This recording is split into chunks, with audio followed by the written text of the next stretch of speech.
Pemirsa, Sekjen PDI Perjuangan Hasto Kristianto mengungkapkan kemungkinan sosok bakal calon wakil presiden pendamping Ganjar Pranowo juga bisa diisi oleh perempuan. Pernyataan Hasto itu agak berbeda dari wacana yang bermunculan selama ini di mana kandidat bacawa pres Ganjar adalah laki-laki. Meski belum bisa memastikan, namun pernyataan Hasto menimbulkan tanda tanya di publik. Sementara itu, Hasto menegaskan sejumlah kemungkinan momentum pengumuman pasangan Ganjar. Bisa saja pengumuman dilakukan pendaftaran pasangan Capres-Cawapres di KPU.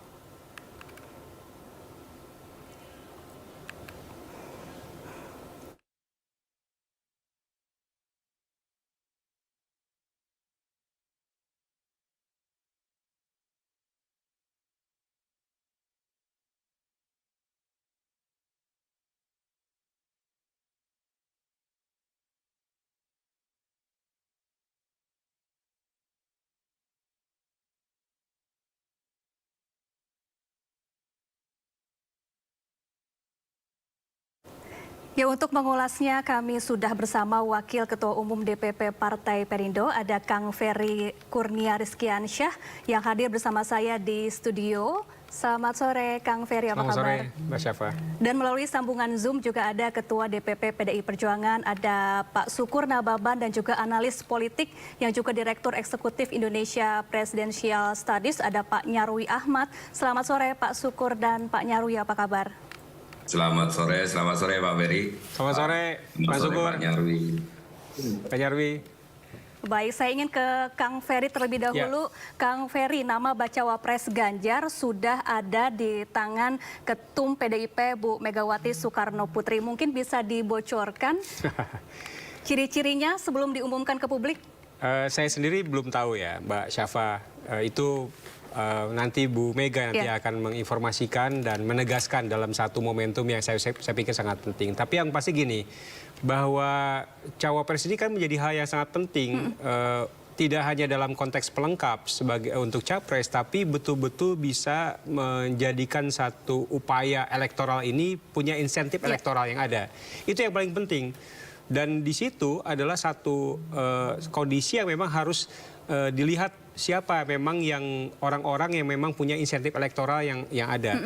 Jadi selain Mas Ganjar yang memang luar biasa, dari sisi surveinya juga sudah sangat stabil dan juga merangsak naik seperti itu. Nah, sekarang siapa kira-kira yang nanti akan juga turut menjadi bagian yang nanti akan betul-betul menaikkan elektabilitas yang ada. Nah, disitulah yang memang menjadi poin penting. Nah, selain itu juga pasti diukur dengan hal-hal yang lain. Jadi misalnya soal selain elektoral tadi, bagaimana soal kapasitas, soal kapabilitas, soal misalnya bagaimana terkait dengan dinamika internal yang memang ada di partai-partai yang ada, itu kan pasti dibicarakan antar ketua umum partai juga dibicarakan. Dan yakin juga dalam konteks gender pun kan tidak terbatas laki-laki, tapi bisa juga perempuan. Jadi banyak opsi yang memang dilakukan dan saya yakin sekarang sudah digodok. Saya yakin para ketua umum juga sudah memberikan catatan, masukan yang nanti pasti Ibu Mega akan memutuskan dan mengumumkan siapa yang memang nanti akan menjadi bacawa pres Mas Ganjar Pranowo. Baik, Pak Sukur Nababan, kemarin Pak Hasto mengatakan bahwa sosok bacawa pres Ganjar bisa saja seorang perempuan. Apakah nama yang sudah dikantongi oleh Bu Megawati ini merupakan seorang perempuan atau bahkan ternyata laki-laki, Pak Sukur? Ya, tentu saja ya aturan dan mekanisme di partai kami tadi Mas Ferry sudah sampaikan ya. Ya, sangat paham apa yang terjadi dan bagaimana mekanismenya. Tentu keputusan itu ada di ketua umum kami. Itu Ibu Megawati Soekarno Putri. Presiden sudah diumumkan dengan Mas Ganjar.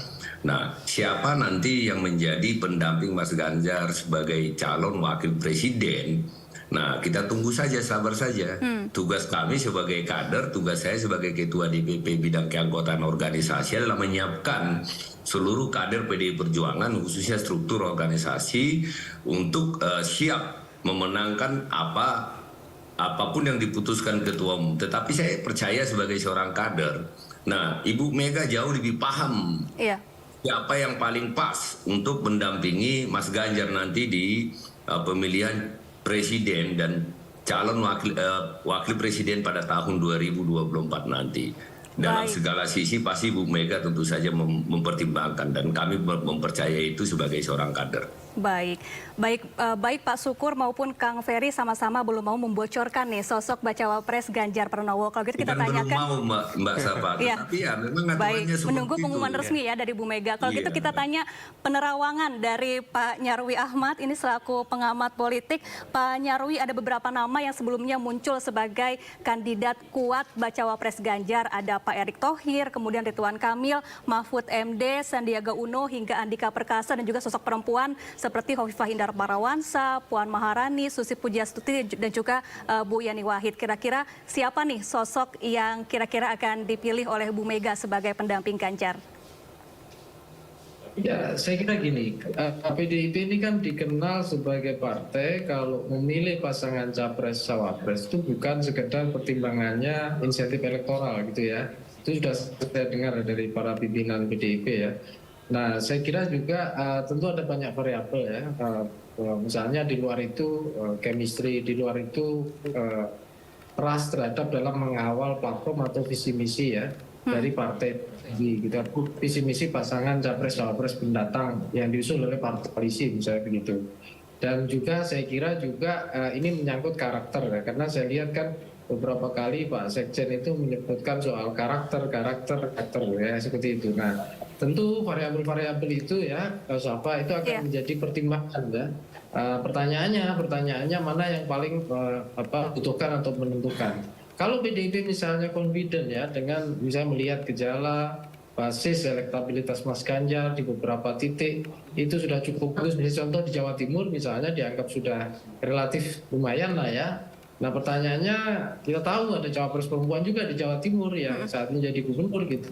Apakah diperlukan memang memprioritaskan Mbak Hovifah? Tapi kan juga memang pertanyaan berikutnya juga gitu. Kalau cawapres perempuan memang itu menarik dan dipertimbangkan, apakah harus nama-nama yang sifatnya setidaknya dari luar seperti tadi disebutkan ada Bu Pujiastuti ya, Susi Pujiastuti, ada bahkan Mbak Yeni gitu. Apakah harus juga mempertimbangkan nama-nama di dalam seperti Mbak Puan? Kita tahu juga saya kira banyak juga kader PDIP yang mendukung Mbak Puan dan senang tentu saja gitu.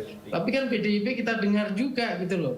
Dari para elitnya tidak mau bahwa pasangan capres-cawapres ini terkesan PDIP ini eksklusif gitu loh.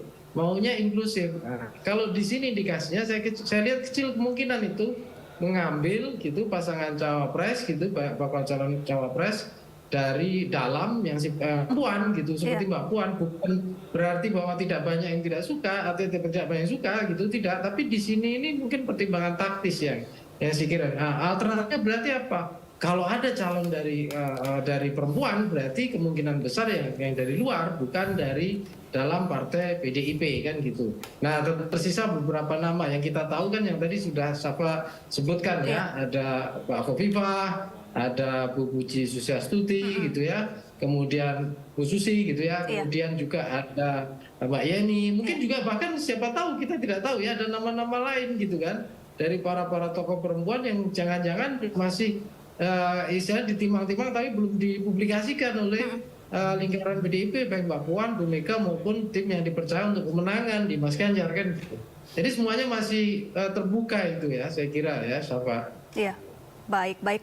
Kang Ferry, kalau dari Partai Perindo sebagai salah satu parpol pendukung pencapresan Ganjar Pranowo, kira-kira kriteria seperti apa yang diharapkan dari sosok bacawa pres Ganjar Pranowo? Iya, tentunya kami ingin tidak dalam konteks melengkapi saja, tapi betul-betul tadi saya setuju ada chemistry-nya.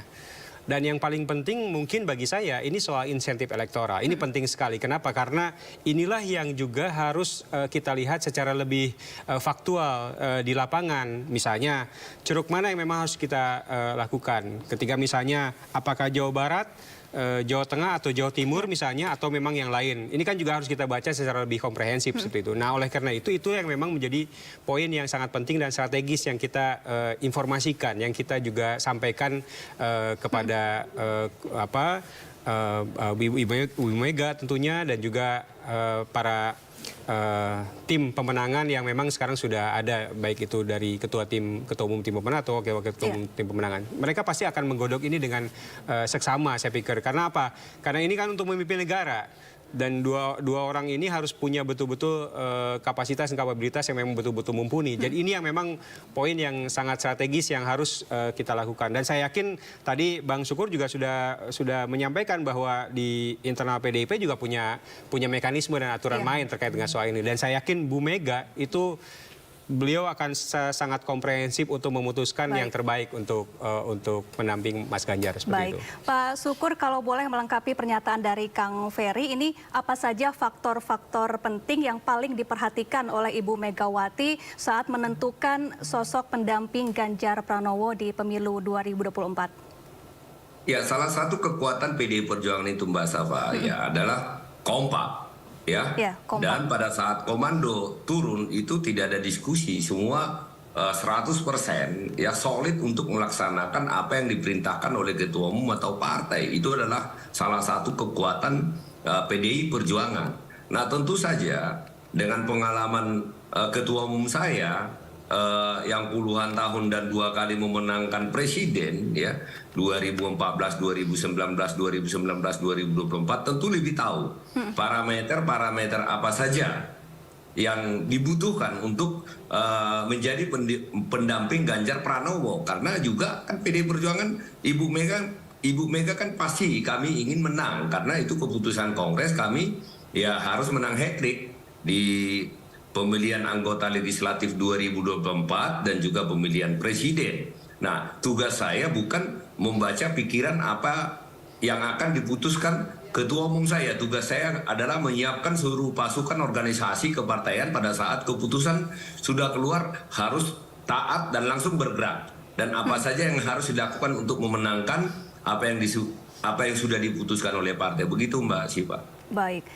Baik Pak Nyarwi, kalau menurut Anda apa kriteria khusus yang harus dimiliki oleh sosok bacawa pres pendamping Ganjar Pranowo agar bisa meraih atau mendulang lebih banyak suara dan juga bisa sama-sama menggapai visi dan misi yang digariskan bersama? Ya, kalau dalam jangka dekat tentu saja ya insentif elektoral.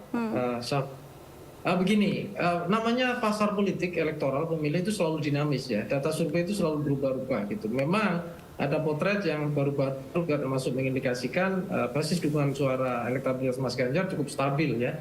Bahkan cukup paling tinggi ya, papan atas, tapi cukup stabil dan merata di beberapa. Tapi tetap saja gitu ya, saran saya PDIP dan semua kadernya itu nggak, ya jangan terlalu overconfident. Tadi kata Bang Sukur ya, bekerja gitulah kira-kira kan gitu. Nah itu penting juga karena yang lain tetap bekerja juga kan gitu.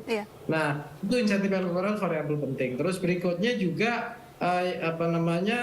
kecocokan di dalam sejak awal ya. Artinya gini, bukan hanya chemistry tapi istilahnya apa ya, niat atau semangat atau spirit gitu ya.